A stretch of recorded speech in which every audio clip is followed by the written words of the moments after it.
This guy's been in show business since I was a child. You know what I mean? And he's been doing his thing.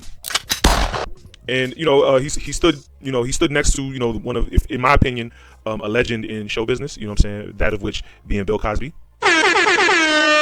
And I'm never not gonna give him his props. I don't care what kind of scandals they want to put on his name or whatever it is they want to throw at him. I do not care.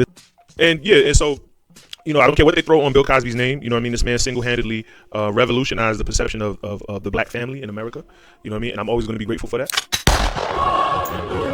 And Malcolm-Jamal Warner was under his tutelage. Malcolm-Jamal Warner has had several successful roles. He wasn't this major blockbuster.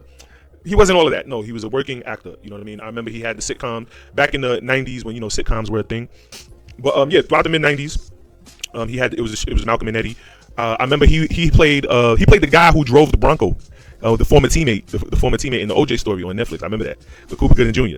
And great role. He had great presence in that film.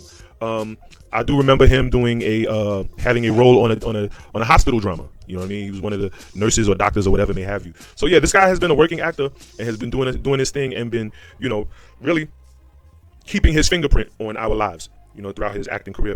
And what I'm saying, we just want to give him his props and give him his praise and and remember him and give him everything he deserves. Give him his flowers, even now as opposed to when he was alive. You know what I'm saying? We still gonna give him his flowers.